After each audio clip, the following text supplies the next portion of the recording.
Hello बच्चों, चलिए इस प्रश्न को देखते हैं। यंग के द्विजिरी प्रयोग में दो झिर्रियों के बीच की दूरी 0.28 मिलीमीटर है तथा पर्दा 1.4 मिलीमीटर की दूरी पर रखा गया है।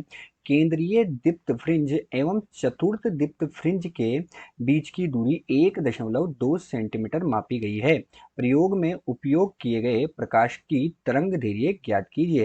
तो चलिए बच्चों, सर्वप्रथम हम इस प्रश्न की मुख्य अवधारणा पर चर्चा करते हैं। और उसके लिए बच्चों हम यहाँ पर क्या लिख रहे हैं, हम लिख रहे हैं यहाँ पर मुख्य अवधारणा। क्या लिखा बच्चों, मैंने यहाँ पर लिखा मुख्य अवधारणा। तो बच्चों इस प्रश्न की मुख्य अवधारणा में हम देखते हैं कि हमारे पास क्या कहा गया, यंग के द्विध्रुवीय प्रयोग की बात कर रहे हैं। तो बच्चों यंग का जो द्विध्रुवीय प्रयोग है वो प्रकाश के तरंग सिद्धांत की व्याख्या करता है। अर्थात वो हमें क्या बताता है, वो हमें बताता है कि प्रकाश की जो प्रकृति होती है वो कण के साथ साथ तरंगीय प्रकृति भी होती है। तो उसको सिद्ध करने के लिए यंग ने एक प्रयोग किया।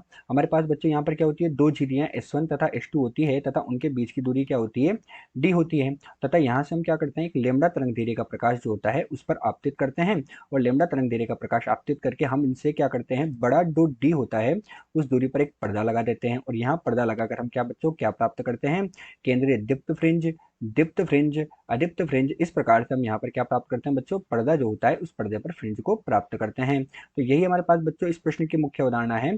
तथा हम क्या करते हैं कि इसके प्रकाश के तरंग सिद्धांत की व्याख्या करते हैं कि प्रकाश का तरंग सिद्धांत में प्रकाश की प्रकृति तरंग के साथ साथ कणीय भी होती है। तथा बच्चों हमारे पास क्या होता है, जो केंद्रीय फ्रिंज होती है उस केंद्रीय फ्रिंज जो होती है, तो हमसे कभी भी कहा जाए कि केंद्रीय फ्रिंज से दूसरे फ्रिंज की दूरी निकालो या तीसरे की दूरी निकालो, तो केंद्रीय फ्रिंज से एनवी फ्रिंज की जो दूरी होती है वो निम्न सूत्र द्वारा दी जाती है। केंद्रीय फ्रिंज से एनवी फ्रिंज की दूरी, और ये कौन से सूत्र द्वारा दी जाती है बच्चों, ये हमारे पास हम दिखाते हैं एक्स और एम से दिखाते हैं। जहां पर हमारे पास इसका मान कितना होता है, d/d गुणा लेमडा, और गुणा में क्या जाता है बच्चों, m आ जाता है। तो ये हमारे पास क्या होती है, केंद्रीय फ्रिंज से एनवी फ्रिंज की दूरी होती है। जहाँ d क्या है, d हमारे पास जो झिर्री है उस झिर्री से पर्दे की दूरी होती है। तो d तो हमारे पास हो गई पर्दे की दूरी। ठीक है बच्चों, ये स्मॉल d क्या है, हमारे पास छोटा d जो है ये झिर्रियों के बीच की दूरी। तो ये हमारे पास क्या हो जाएगी, दोनों झिर्रियाँ जो S1 और S2 है उनके बीच की दूरी हो जाएगी। लेमडा हमारे पास क्या होती है, लेमडा हमारे पास तरंग दैर्घ्य होती है। लेमडा क्या होती है, तरंग दैर्घ्य होती है। और ये एक्स एम जो हमने लिखा ये हमारे पास क्या है, केंद्रीय फ्रिंज से एनवी फ्रिंज की दूरी ये होती है। और एम क्या होता है, जिस फ्रिंज की दूरी हमें ज्ञात करनी है केंद्रीय फ्रिंज से, तो वो हमारे पास क्या होता है, एम होता है। तो यही बच्चों हमारे पास इस प्रश्न की मुख्य अवधारणा है। तो चलिए बच्चों, मुख्य अवधारणा के पश्चात हम देखते हैं कि हमें प्रश्न में क्या क्या दिया हुआ है। तो मुख्य अवधारणा के पश्चात हम देखेंगे कि हमें प्रश्न में दिया है, प्रश्न में क्या दिया है, दोनों झिर्रियों के बीच की दूरी दी है डी कितनी है बच्चों, 0.28 मिलीमीटर। अब 0.28 मिलीमीटर का मतलब क्या हुआ, 0.28 गुणे 10⁻³ मीटर।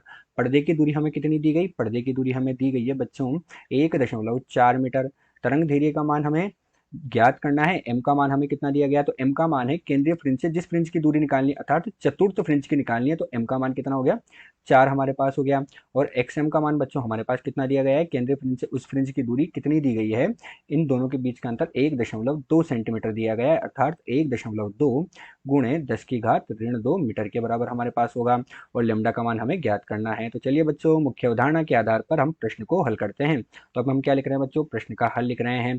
और मुख्य अवधारणा में हमने किसका सूत्र लिखा, केंद्रीय फ्रिंज से एनवी फ्रिंज की दूरी का सूत्र डी बटे कितना था बच्चों, d/d गुणा लेमडा और गुणा एम। हमें यहाँ से लेमडा का मान निकालना है बच्चों, तो लेमडा का मान कितना होगा, ये एक्स एम d/d गुणा एम हो जाएगा। इन सब का मान हमारे पास है बच्चों, मान रखेंगे, इसका मान कितना है, 1/1.2 सेंटीमीटर में, तो 1.2 गुणे 10⁻², ये मीटर में हो जाएगा। डी का मान हमारे पास कितना हो जाएगा बच्चों, 0.28 गुणे 10 कितना हो जाएगा, ऋण 3 हो जाएगा। इस बड़े डी का मान हमें कितना दिया गया बच्चों, 1.4, और इसका मान कितना दिया गया है, 4 दिया गया है। जब इसे हम हल करेंगे तो हमें क्या मिलेगा, तरंग दैर्घ्य का मान मिलेगा। और तरंग दैर्घ्य का मान हमें प्राप्त हुआ 6 गुणे 10⁻7 मीटर, या इसे हम क्या कर सकते हैं, तरंग दैर्घ्य का मान हमें मिला 6000 एंगस्ट्रॉम के बराबर। कितना, 6000 एंगस्ट्रॉम के बराबर। अतः दिया गया जो प्रश्न है, इस दिए गए प्रश्न में हमें तरंग दैर्घ्य का मान 6000 एंगस्ट्रॉम प्राप्त हुआ। आशा करते हैं आपको प्रश्न समझ आया होगा। धन्यवाद।